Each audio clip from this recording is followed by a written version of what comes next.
And welcome to Spotlight from theCUBE here in downtown Detroit. Olga Stella, welcome to the program. Thanks for having me. All right, we've had you before, so it's good to have you back.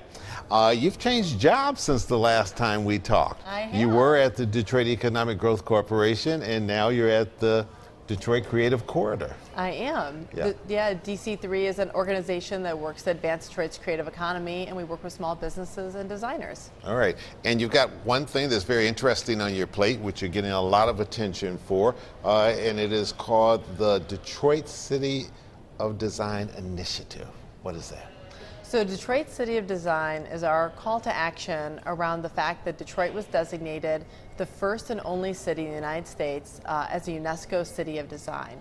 And so what we're trying to do is bring together business, community, academia, policymakers around this question of what are the assets we have in Detroit, what are the opportunities for those assets to drive Detroit's future to a more sustainable, equitable, innovative city. And I'm going to tell people what UNESCO is, because I searched for a little while and I said, is that supposed to be something I was supposed to know off the top of my head? It stands for United Nations Educational, Scientific, and Cultural Organization. That's right. All right.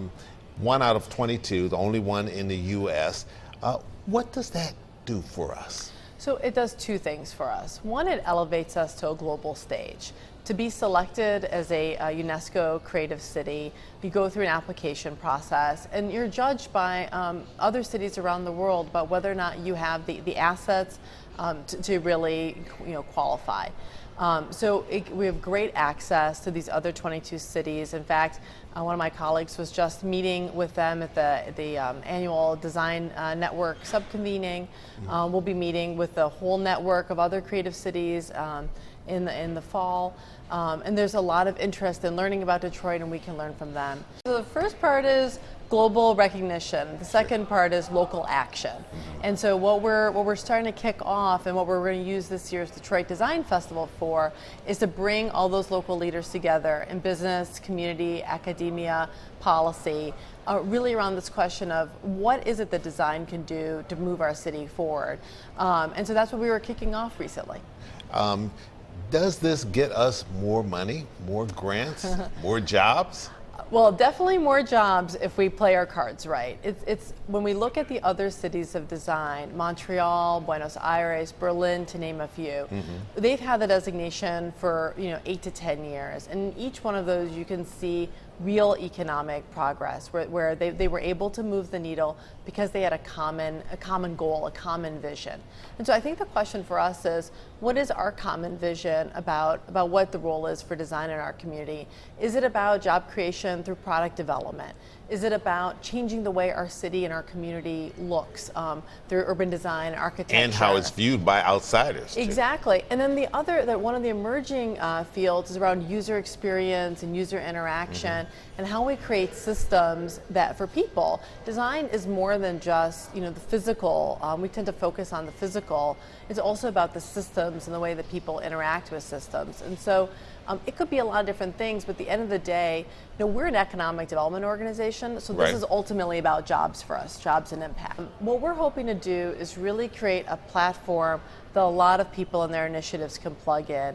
There's so much happening in community-based design, so many interesting things happening in our neighborhoods, so many interesting things happening in business.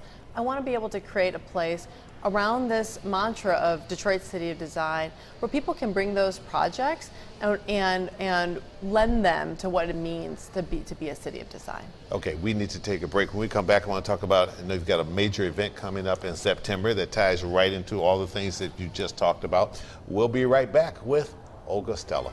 Don't go away.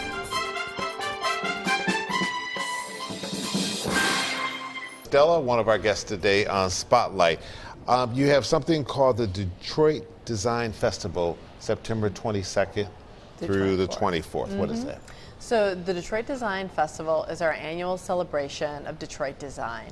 And this year our theme is Designing Detroit's Future, because we want to use the festival as a way for a broad cross-section of our community, of our whole region, to really come and experience what we're talking about when we're talking about Detroit's design assets and the opportunity they have to drive Detroit's future. Who typically gets involved in that? Is it just architects? Is it all kinds of people? Okay.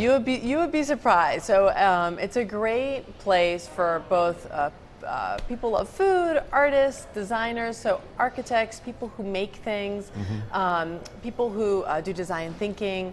So a lot It's of open to the general public? It's open to the general public. So if you got what you think is the great idea for the future of Detroit and how it should look, you can get involved. So what we do, there's a couple events that take place. So during the day, we'll have a design summit.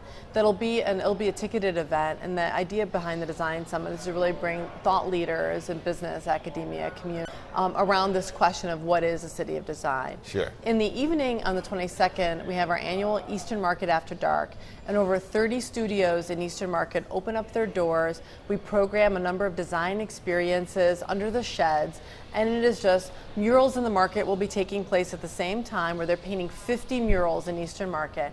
So it's a great mashup of food, art, these great studios, you know, all this design that's happening in Eastern Market. So that'll take place September 22nd, it's Thursday. Friday night and Saturday night, we don't have the lineup public yet, but we're working on 10 different design happenings. So we're working with partners in the community, some of our university partners, some community partners, to put together special events where people can come and interact. And then on Saturday, it's my favorite day. I always taking my little kids from the very beginning. Is Youth Day, and so we're finalizing the location and the details around Youth Day. But it's a day of activities dedicated towards kids, so that kids can start to discover the young designer in themselves. Right.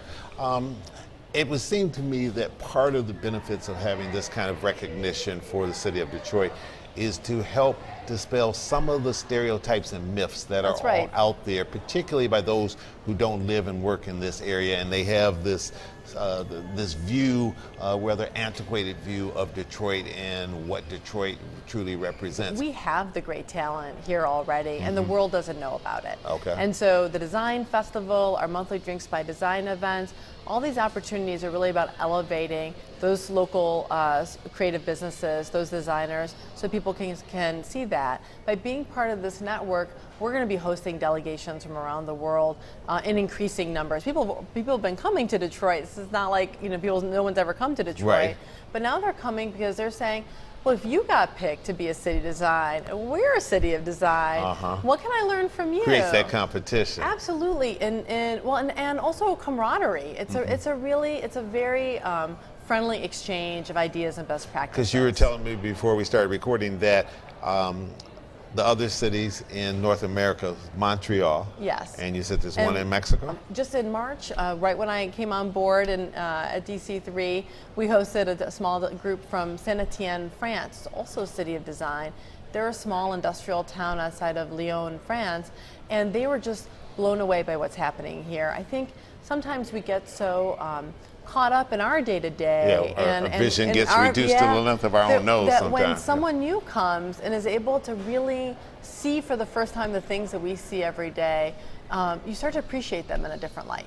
Quick final question. How much did your experience at the Detroit Economic Growth Corporation, particularly working with business development, help in what you're doing now? Our core at DC3 is about small business and designers. And so everything that we're doing with the City of Design designation, with the events that we put on, all comes back to how can we help strengthen these small businesses? How can we give them the level of exposure that they need? So this is like coming home, but a different flavor. Yeah, and we should clarify that you're one of Detroit's biggest boosters. You work in Detroit, you live in Detroit with your family.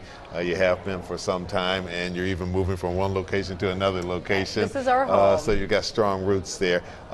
Thank you for coming in. Thanks so much for having me, Best Chuck. of luck. Anything we Thank can you. do to help with this, don't hesitate to let us know. Thank you. And from one Detroit booster to another Detroit booster, coming up, Luther Keith, Executive Director of Arise Detroit.